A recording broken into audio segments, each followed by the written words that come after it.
ভারতবর্ষের পুণ্যজন্মা মহাপুরুষদের বাণী হল সনাতন বাণী। অমৃতের পুত্রদের এই বাণী আমাদের জীবনকে পবিত্র করুক।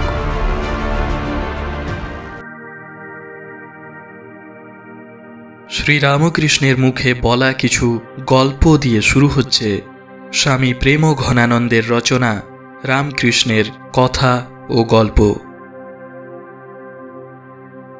জগাই ছিল বড় গরিব, আবার বড়লোক হবার ইচ্ছেও ছিল তার মনে খুব। সকাল থেকে সন্ধে পর্যন্ত মাথার ঘাম পায়ে ফেলে সে খাটত, কিন্তু সংসারের অবস্থা তার দিন দিন খারাপই হতে লাগলো। আবার অবস্থা যত খারাপ হতে লাগলো, ধনী হওয়ার ইচ্ছেও তার মনে ততই বেড়ে চলল। কোথাও কোনো সাধু সন্ন্যাসীর খবর পেলেই জগাই সংসারের সব কাজ ফেলে তাদের কাছে দৌড়ে যায়। তার বিশ্বাস সাধু সন্ন্যাসীরা ধন পাওয়ার উপায় বলে দিতে পারেন।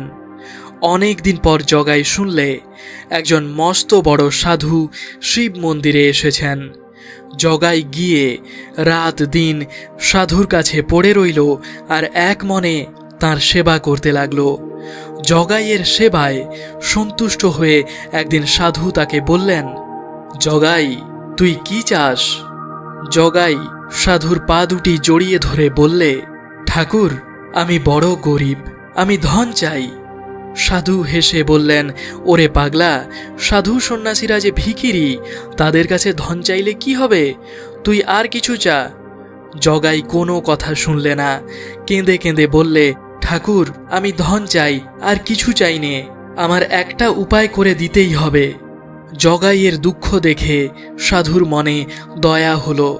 তিনি বললেন, এক কাজ কর, ভূত সাধন কর, তাতে একটা ভূত তোর চাকর হয়ে থাকবে। তাকে যা আদেশ করবি সে তাই করে দেবে, যা এনে দিতে বলবি সে তাই এনে দেবে। এই মন্ত্র নে, বনে গিয়ে এটি জপ কর, তারপর ভূত আসবে। একটুও ভয় করিস নে, তোর কোনো অনিষ্ট সে করবে না। জগাইয়ের মনে আনন্দ আর ধরে না।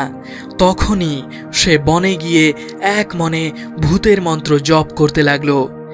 একটু জপ করতে না করতেই এক বিরাট ভূত সামনে এসে হাজির। ভূতের চেহারা দেখে জগাই ভয়ে একেবারে অজ্ঞান হওয়ার মতো। শেষকালে মনে সাহস এনে সে সোজা হয়ে বসল। ভূত বললে, কেন আমায় ডাকলে? জগাই বলল, আজ থেকে তুই আমার চাকর হবি, আমি যা বলবো তাই করতে হবে। যা বলবো যদি করতে না পারিস তাহলে আমি তোকে মেরে ফেলবো। ভূত বলল, তোমার কথায় রাজি হতে পারি, তবে আমারও একটা কথা আছে। জগাই বলল, কি কথা? ভূত বলল, আমি তোমার আদেশ যদি পালন করতে না পারি তবে তুমি আমাকে মেরে ফেলবে। আবার তুমি আমাকে কখনো অবসরে বসিয়ে রাখতে পারবে না। যখনই আমাকে কাজ দিতে না পারবে তখনই আমি তোমার ঘাড় মটকে দেব। জগাই ভাবলে, বারে, চাকরগুলো কাজকর্ম না করতে পেলেই বাঁচে, আর এ বলছে সর্বদা কাজ দিতে হবে, কাজ না পেলে আমার ঘাড় মটকাবে। আচ্ছা বাছাধন, দেখি কত কাজ করতে পারো। সে ভূতকে বললে, আমি তোমার কথায় রাজি আছি। ভূত বললে, তবে বলো আমায় কি করতে হবে? জগাইয়ের ভয়ানক খিদে পেয়েছিল। এতদিন সাধুর ওখানে তেমন ভালো ভালো খাবার জোটেনি, তাই প্রথমেই বললে, যা শিগগির আমার জন্য খুব ভালো ভালো খাবার নিয়ে আয় তো, আর এক গ্লাস ঠান্ডা শরবত নিয়ে আসিস, দেখিস যেন দেরি না হয়। যে আজ্ঞে বলে ভূত কোথায় অদৃশ্য হয়ে গেল।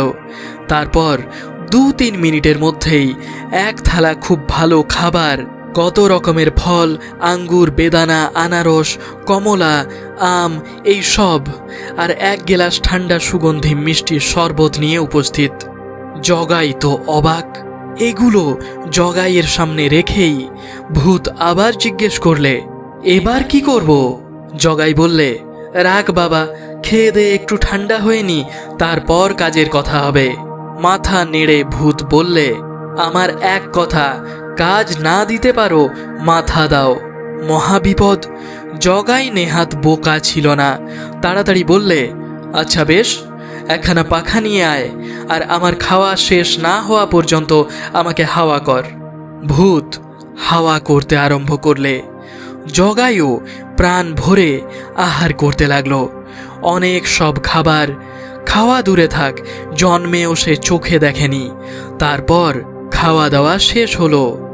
ভূত সামনে দাঁড়িয়ে জগাই বললে, ওই যে দূরে পাহাড়টা দেখছিস, তার ওপর একটা বিরাট নগর তৈরি কর। ভূত কাজে লেগে গেল। দেখতে না দেখতে অল্প সময়ের মধ্যেই অত বড় পাহাড় একটি সুন্দর নগরে পরিণত হয়ে গেল। জগাই দাঁড়িয়ে দাঁড়িয়ে মজা দেখতে লাগলো। ভূত আবার সামনে এসে উপস্থিত। আবার নতুন কাজ দিতে হবে। জগাই বললে, দেখ, নগরের ঠিক মাঝখানে একটা মস্ত রাজবাড়ি তৈরি করত। বাগান রাস্তাঘাট সব সুন্দর করিস, আর ভাণ্ডারে অজস্র মণি মুক্ত হিরে জহরত সোনা রূপো সব রাখিস। ভূত চলে গেল। আবার একটু পরে এসে জানালে, সব হয়ে গেছে। জগাইয়ের ভারী ইচ্ছে একবার গিয়ে সব দেখে, বিশেষ করে ধন ভাণ্ডারটা। সে বললে, আমাকে আকাশপথে রাজবাড়িতে ঠিক ধন ভাণ্ডারের সামনে নিয়ে যা। জগাই ভূতের কাঁধে চড়ে বসল। তার গা রিরি করতে লাগলো ভয়ে। সে চোখ বুজলে অল্প সময়ের মধ্যেই রাজবাড়িতে একেবারে ধন ভাণ্ডারের সামনে এসে উপস্থিত। এত ধনরত্ন দেখে জগাই যে কি করবে ভেবে উঠতে পারলে না। কিন্তু হতভাগা ভূতটার জ্বালায় একটু সুস্থির হয়ে দেখবার কি আর জো আছে? কেবল কাজ দাও আর কাজ দাও। জগাই বললে, একটি সিংহাসন তৈরি কর, আর আমাকে রাজার পোশাক এনে দে। আমার পুরনো কাপড় চোপড়গুলো যা নদীতে ফেলে দিয়ায়। ভূত সব করে এলো। জগাই বললে, আমার স্ত্রী পুত্র সকলকে এখানে নিয়ে আয়। আর দেখ বাবা ভূতের পো, তোর চেহারাখানা একটু মোলায়েম করে যা, যেন আমার ছেলে পিলেগুলো ভয় না পায়। আর তাদের পোশাক পরিচ্ছদ সব রাজবাড়ির মতো করে নিয়ে আয়। যেই আদেশ সেই কাজ। অল্প সময়ের মধ্যেই সব এসে হাজির। তাদের দেখে জগাইয়ের মনে কত আনন্দ। এদিকে ভূতের কাণ্ড দেখে সে একটু চিন্তিতও হতে আরম্ভ করেছে। যা আদেশ করবে, লক্ষ্মী ছাড়া কথা শেষ হওয়ার আগেই কাজ শেষ করে আসে। নতুন আর কি কাজ দেওয়া যেতে পারে? ভূতের চোখে আগুন জ্বলছে, কাজ দিতেই হবে। জগাই বললে, দেখ বাবা ভূত, এত বড় রাজবাড়ি রাজপাট, লোকজন না হলে কি আর ভালো লাগে? আমি হলুম রাজা। আমার মন্ত্রী সেনাপতি পাত্র মিত্র সৈন্য সামন্ত সব নিয়ে আয়। রাজ্যে দোকানপাট সব বসা, তবে তো। সব হয়ে গেল। পাত্র মিত্র মন্ত্রী সেনাপতি সব দরবারে এসে হাজির। রানী তাদের দেখে অন্দরমহলে চলে গেলেন। সেপাইরা বাইরে কুচকাওয়াজ করছে। দাঁড়ে দাঁড়ে প্রহরী দাঁড়িয়ে ফটকে রোশন চৌকি বাজছে। বন্দিরা রাজসভায় গান গাইছে। মন্ত্রী ও অন্যান্য সকলে সমাদর করে জগাইকে রাজ সিংহাসনে বসালে। জগাই এখন রাজা। রাজা হয়েও জগাইয়ের মনে সুখ নেই। ভূতটা বুঝি শেষকালে ঘাড়ি মটকায়। সিংহাসনের সামনে ভীষণ মূর্তি দাঁড়িয়ে আছে। চোখ দুটোতে আগুন জ্বলছে, হাত দুটো যেন নিষ্পিস করছে। তবু রক্ষে রাজা ছাড়া আর কেউই ভূতকে দেখতে পাচ্ছে না। ভূত বললে, জগাই এবার। জগাই রাজা মনে মনে রাম নাম জপছে। গা দিয়ে ঘাম বেরোচ্ছে, তবু কাজ খুঁজে পাচ্ছে না।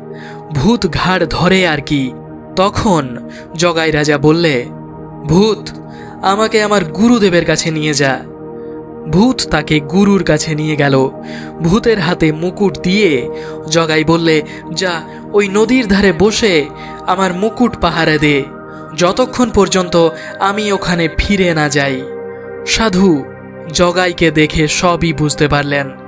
গুরুদেবকে দেখে জগাই তার পা দুটি জড়িয়ে ধরে হাউমাউ করে কাঁদতে লাগলো, গুরুদেব, আমি মরলুম, আমি মরলুম। গুরুদেব বললেন, সে কি কথা বাছা, এখনই মরবে কি? তোমার রাজ্য রাজত্ব ভোগ করবে কে? আমি সব বুঝতে পেরেছি। যাও, এক কাজ করো, ওই যে কুকুরটা শুয়ে আছে তোমার তরবারি দিয়ে তার লেজটি কেটে নিয়ে এসো, তারপর তোমার ভূতকে দাও এইটি সোজা করে দিক। জগাই রাজা সাধুকে প্রণাম করে কুকুরের লেজ কেটে আনলে। ভূতের কাছে উপস্থিত হতেই ভূত বললে, কাজ দাও। জগাই রাজা আনন্দে উত্তর করল, এই যে দিচ্ছি, আমাকে আমার রাজবাড়িতে নিয়ে যা। ভূত তাকে রাজবাড়িতে নিয়ে গেল। ভূত বললে, এখন কি করব বলো। এবার গুরুর কৃপায় জগাইয়ের মনে আনন্দ এসেছে। সে বললে, এই তো দিচ্ছি, নে এই কুকুরের লেজটা, এইটি বাঁকা হয়ে আছে, লেজটা সোজা করে দে তো বাবা। আর দেখ, খুব সাবধানে করিস, এটি আমার বড় দরকারি জিনিস। ভূত কুকুরের লেজটি কিছুতেই সোজা করতে পারলে না। যত সময় ধরে রাখে তত সময় সোজা, আবার ছাড়লেই যেমন বাঁকা তেমনি বাঁকা। শেষকালে ভূত জগাই রাজার কাছে উপস্থিত হয়ে হাত জোড় করে বলল, বাবা, এবার আমাকে ছুটি দাও, তোমার কাজ আমার দ্বারা আর হবে না। জগাই রাজাও তাই চায়। সে ভূতকে আনন্দে বিদায় দিয়ে সুখে রাজত্ব করতে লাগলো।